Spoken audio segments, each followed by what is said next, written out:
Good evening, everyone. My name is Christopher Speron. I'm Senior Vice President of Development and Membership at the Human Rights Campaign. I use he, him pronouns, and today is a great day at the Human Rights Campaign. We're arriving to all of you from across the country from the HRC National Headquarters building in Washington, D.C. And I want you to know our building is brimming with excitement and overflowing with excitement and joy about HRC's new president, Kelley Robinson. And today, you're going to have a chance to hear from her directly on the second day since we've announced her as the incoming president of the Human Rights Campaign. The staff is thrilled. Our members and supporters around the country have been sending in so many messages of support and excitement, and we're so thrilled for the future.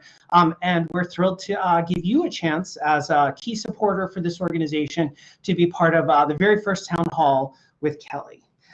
Before I do that, I have a couple of things that I want to share with you. First, we wanted to share that Jodie Madison, who is HRC's interim president, is going to remain in that position until November 28th, until Kelley begins full-time on that day at HRC. But Jodie has done a magnificent job leading our organization, will return to her job as Chief Operating Officer and Chief of Staff after that. And I know I speak for everyone in the Human Rights Campaign family to just give a giant hearty and deep felt appreciation for Jodie and her tremendous leadership at this organization. We're thrilled to be continuing on in the role of Chief Operating Officer and Chief of Staff, which was her previous position.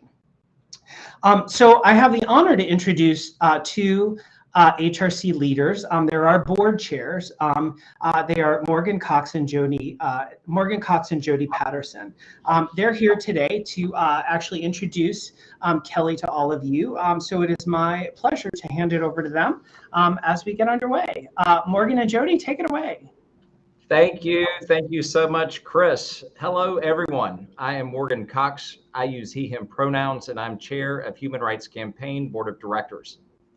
And I am Jodie Patterson. I use she, her pronouns, and I'm chair of HRC's Foundation Board. So we have an exciting town hall for you. As volunteer leaders, one of our primary functions is to ensure that HRC is strong, impactful, and fulfilling our mission. Appointing a new leader is one of our most important duties.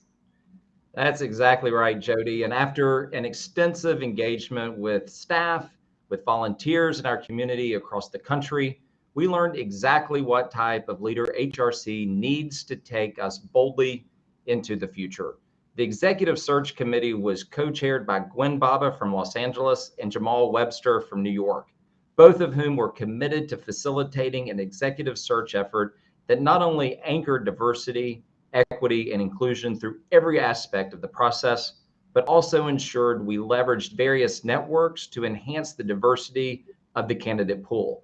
This commitment is what guided our search process. Exactly. Thankfully, we have found that forward-thinking brilliance in Kelley Robinson.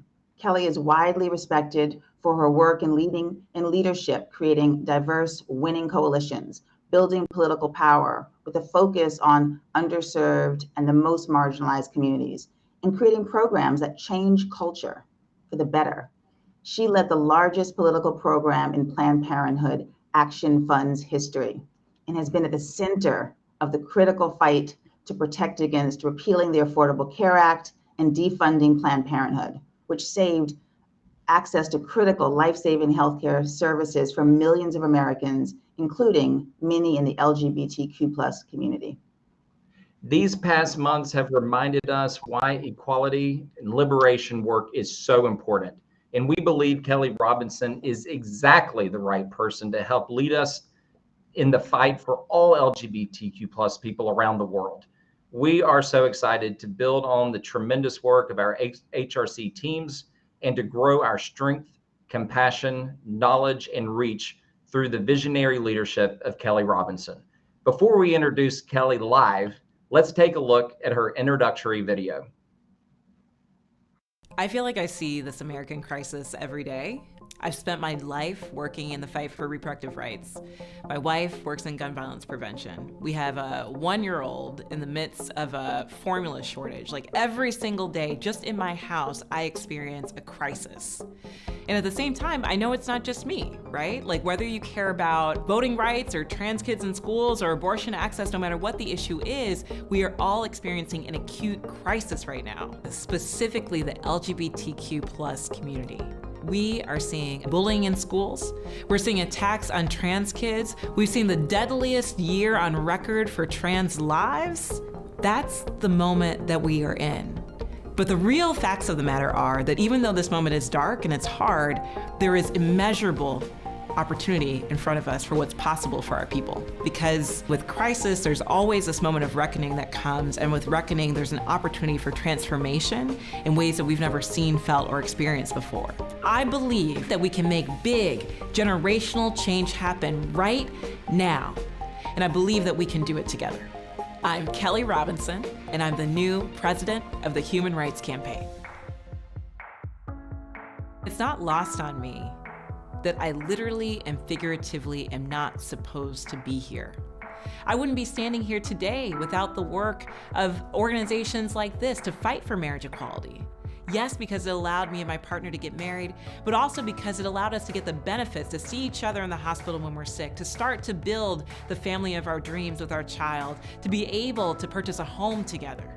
It's clear to me that I wouldn't be here today without people like Bayard Rustin, who fought for workers' rights and voting rights, and Marsha P. Johnson and Sylvia Rivera, that knew that marching in the streets mattered, but being willing to disrupt to ensure that our voices are heard was just as important. By standing here today, I am making a promise and commitment to carry this work forward, to ensure that if you've ever not seen yourself in this movement, you know that in this time we are here for you. I'm here for every trans kid that's been kicked out of a sports program. I'm here for every person that has been attacked or criminalized just for being who they are in their full expression of their gender identity. I'm here for every person that lives at the intersection of our world. Maybe you are queer and Black like me, maybe you are differently abled, maybe you live in a rural area. I'm here for all of us. And this next chapter of HRC, this next chapter of the Human Rights Campaign is about getting to freedom and liberation without any exceptions. I didn't end up here by accident. I ended up here because my ancestors were the ones who fought, were the ones who survived, were the ones that had the resilience to believe that even though their situation was dire, there was something more that was possible. The story of my family is that we were the first free Black family in a town called Muscatine, Iowa. My aunt 2 generations before sat at the footsteps of slaves, and here we are today. I feel like my very being is a testament to all that has come before me, and also a responsibility that I have to carry that forward. So I became an activist in college. I started getting involved in all sorts of campaigns to end LGBTQ plus discrimination on campus. So I really had this opportunity to understand that my body and my being is inherently political. In the midst of this, I got the call from the Obama for America campaign. And I went into the Obama campaign office. I think that was the first time that it really, truly clicked for me. I saw people that were angry, pissed off about some of the same stuff I was. Systemic racism, the ways our family had been treated, the ways we weren't seen as full human beings. They were angry about these things, but they were also motivated to change them. And even better than that, they had a path to do so. I took my lessons from the Obama campaign and did runoff campaigns in the South in places like Georgia. And then I found my political home at Planned Parenthood as an organizer in Iowa. I built my skills to become the national organizing director charged with building a national movement to fight for access to abortion care and to protect Planned Parenthood. In my time at Planned Parenthood, we have built a phenomenal political program. We've defeated so-called personhood amendments in places like Mississippi and New Mexico. That's because of organizing. That's because of power building. The biggest challenge facing our movement is not our opposition. It's people that are with us on these issues, feeling disillusioned or opting out of government. So the opportunity that we have now is to really think about a world where we're channeling those folks and also articulating that there's a hope here. There's an optimism, there's a power, and we are actually on a trajectory of winning. Because sometimes we forget that in 2018, we took back the United States House of Representatives. That in 2020, we took back the United States White House and sent Joe Biden and Kamala Harris to DC. That we also took back 2 Senate seats in Georgia. That Justice Ketanji Brown Jackson is sitting on the United States Supreme Court, and it's not by accident. It's because people like you and me committed to change. We believed it was possible, and we took steps to work in accordance. That's our job right now. Y'all, I'm an organizer for life. I am so excited to bring all the lessons of the reproductive rights movement and carry the mission and purpose of the fight for LGBTQ+ liberation, because they are one in the same fight. I can promise you that I am committed to creating a movement where all of us can be seen. And at the end of the day, I'm not asking you to believe in me. I'm asking you to believe in you. Together, we can fight. Together, we have all of the power that we need. And together, we will get to a world where we are free and liberated without exception. Without exception. Without anyone left behind. That's the task for the next chapter of the Human Rights Campaign.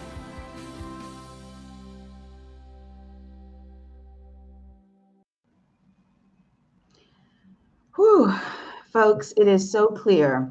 Kelley is the right leader for the right time for this movement.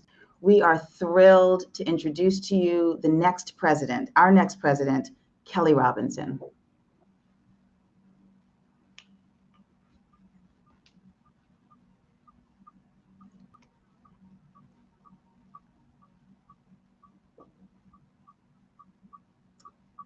I believe you're muted. Oh my word, y'all. Woo! Thank you, thank you, thank you. Yes, it's on mute because I just found the bathroom at the building an hour ago. I can't quite get the technology together just yet. But good people, I am so happy to be here with you in the movement. I'm so proud of all the work of the Human Rights Campaign and honored to be entrusted by you, by the Board of Governors to carry this work forward. It is such a moment. But I have to say a huge thank you to Chris for that amazing introduction. A huge thank you to all of our members that are on the line today. As Chris said, my name's Kelley Robinson and my pronouns are she, her, hers, y'all. And I got to say another thank you to Jodie and Morgan and to Joni Madison for her incredible work of leadership. It is truly an honor to be here with y'all today. I'm overwhelmed by this opportunity. You know, the last couple of days, I guess it's been about 36 hours, but over the last day, I've had the chance to talk to volunteers from Arizona and Texas and donors from all over the country and elected leaders. And it all comes back to how excited they are for HRC because they know that the power we've built is transformative. The power we've built is on the edge of making generational change. And that to me is a powerful thing to be a part of. Y'all, I've been in the movement for a while. I've got about 15 years of organizing experience, from labor organizing to political to campus organizing. My wife and I even joke that my longest standing relationship so far has been with Planned Parenthood because I was there for 11 years. So that's how we think about organizing in my household. But I say that because I'm an organizer. It's who I am. One of my first jobs at Planned Parenthood was as a youth organizing manager. And we did these trainings all across the country where we met with young leaders. We talked about community building and organizing, and we gave them skills to sharpen their ability to create change from campus to the classroom, right? In every aspect of their lives. And I remember one of the trainings, someone came up and shared their story about why they actually came to the training. This was in the Southwest. It was a young trans person. They talked about how, you know, the state that they lived in was just as conservative as the family that they came from. And they said that Planned Parenthood saved their life. And when they said that, I was sure that they were going to tell a story about our health centers, about what it meant to get critical access to health care. But instead, the story that they shared was actually one of advocacy. That finding the advocacy work of Planned Parenthood saved their life at a time when they were thinking about taking their own life. They actually found our organization. They found this movement. They found people that celebrated them for the wholeness of who they are. They found a group of people that helped them to imagine that their status quo wasn't something that they had to accept. It was something that they could change. They found the advocacy work and it breathed life into them in a different way. Y'all, this work that we do of advocacy, it's life-saving in so many ways. And it's changing lives every single day. And you all know that. That's why you're here. That's why you're our members. And that's why I'm excited to carry this work forward. And I said it in the video, I'm going to say it again. I'm a Black, queer mom. I'm a wife. My wife, she's a first-generation kid here in the States. The story of our union, the story of our family isn't possible without the work of organizations like the Human Rights Campaign, without the work of volunteer leaders and members like you all across the country. I'm so proud to be a part of this mission and this work because of all that you've done, but I'm also very clear about the moment that we're in. This is a moment of unprecedented challenges and crisis. We're in a world where there are fundamental threats to the foundations of our democracy, where our opposition doesn't just seek to roll back the rights we've gained over the last 50 years, but over the last 400 years. We're seeing hundreds of anti-LGBTQ plus bills passing and being introduced in states all across the country. We saw the deadliest year for trans lives, particularly Black trans folks and Latinx trans folks. And on top of that, the overturning of Roe v. Wade has reminded us so clearly that we're just one Supreme Court decision away from losing so many of our basic freedoms, including the freedom to marry. And our opposition, hey, they are coming for us with their whole chest, y'all. These are the same folks that are attacking voting rights in the states, that are pushing education bans, trying to criminalize, talking about things like race and racism and sexuality in the classrooms. This is the same opposition that's not taking action on guns when our kids are being murdered in classrooms. Y'all, this is a crisis. And our opposition has made it clear. They are saying the quiet parts out loud. They don't think that we are equal or free. They don't want us to have access or control over our bodies. They don't think that we should be full participants in this society, in this democracy. But guess what? I know somebody came here. Somebody came to this membership town hall to tell them exactly how wrong they are. I know that that's the truth. And that's why I'm here, because we are on the front lines of the fight for equality. We know that every fight that we face is an intersectional one, that you can't get to reproductive rights without LGBTQ plus rights, that you can't get to racial justice without also fighting for LGBTQ justice. You can't get to economic justice and immigration rights without fighting for our people and our community. We are doing intersectionality because it is a matter of survival in this moment. And the bright side is that by approaching the work in this way, we are strengthening the fabric of this progressive community. We are creating a world where we can actually get closer to free than we've ever been before. Y'all, I grew up in the church. I did. Some of y'all might know I grew up in the Black church specifically. If you know, you know. And when I was growing up, we called ourselves Black Catholics. Now, I don't know if that's an official denomination, but what it meant for me and my family is that we were double clapping, we were falling out. If your wig didn't shift a little bit during the service, you weren't praising hard enough. And I tell you that because a lot of the fundamental lessons I learned about movement building and advocacy, I learned sitting in those pews. And I remember we had a pastor. Well, let me say this. We had a pastor that could preach, and he used to always say that church isn't something that you do. It's a place that you go when you're in community with people that share your values. So in so many ways, this experience of working with you all, of building this beloved community is so deeply personal and spiritual to me. And I appreciate you for allowing me to be a part of it. But the other thing that we learned was something about faith, that having faith is actually about believing that something you've never seen, felt, or experienced before is possible, and then taking action in accordance. And in so many ways, the work of movement building that we do is truly a faith-based practice, and we have to find that faith in one another. And that is what the Human Rights Campaign has demonstrated and done in campaign over and over and over again. You've shown us how to do that. And that's why I'm confident, and I know that we are going to get free, that we are going to face the challenges and crises in front of us and get closer to freedom than we've ever been, because we must. So I feel like I'm entering this moment, right, with a really clear mandate. This next chapter of the Human Rights Campaign has to be about getting to equality and liberation for all, period, and without exception. This year has taught us that playing small doesn't serve us, being incremental doesn't serve us, so we might as well go ahead and win and get free. We're entering with a mandate to build political power to win today and strengthen our democracy tomorrow.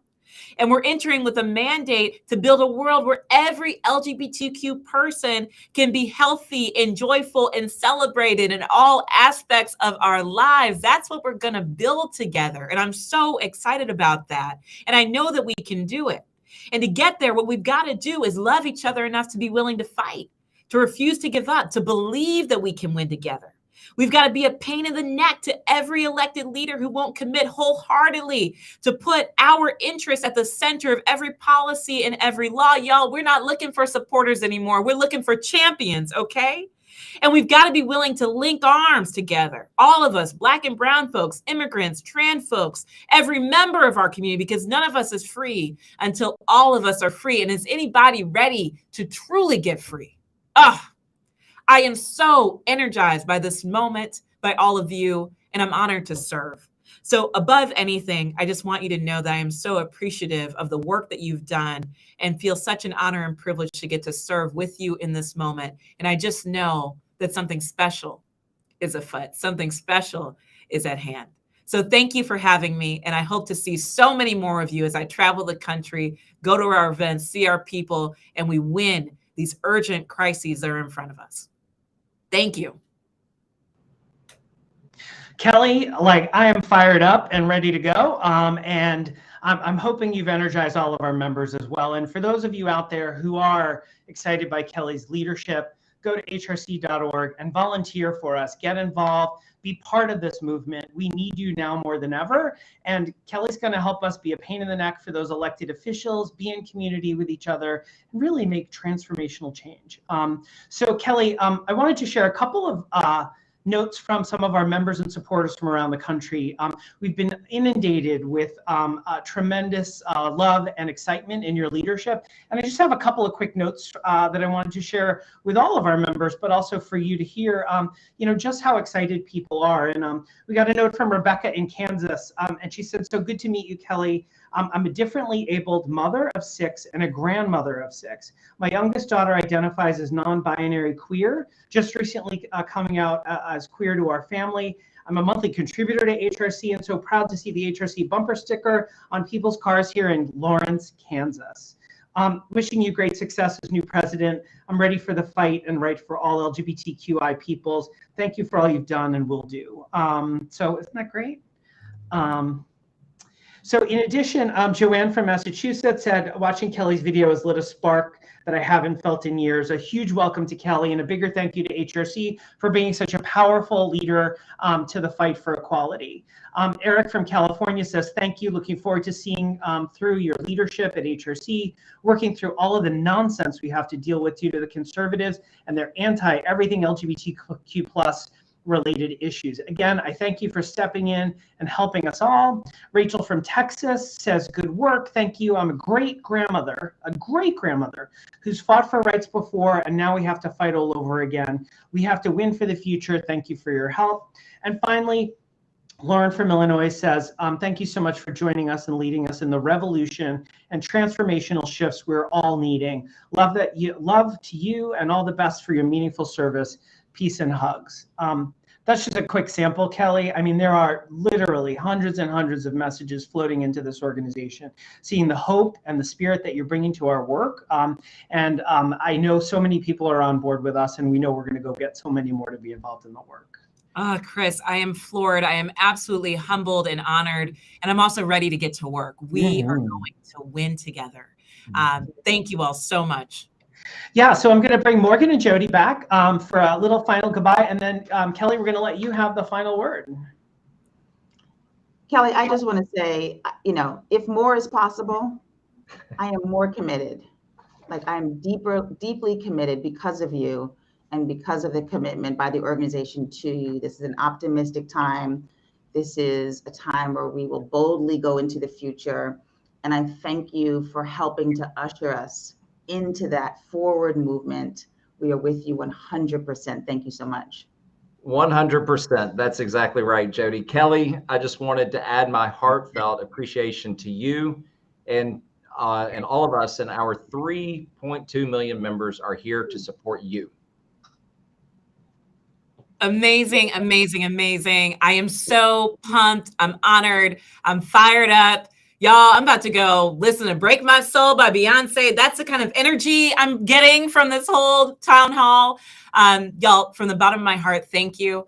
And this is the beginning of something important and beautiful that we are going to do together. I keep thinking that, hey, I've got a 1-year-old, and people have said this to me a lot, that the days are long, but the years go by so quickly. And I feel that. And to get to watch him watch us in all that we're going to do is such a powerful thing. This is generational work that we're doing. My indigenous colleagues used to say that we got to have a 7-generation mentality at all times. And my son reminds me of that. We've got to know that every action we take will have an impact 7 generations from now. We've got to behave like one day we are going to be somebody's ancestors. That's what we're doing together. And it's by your leadership that I am following. So thank you so much.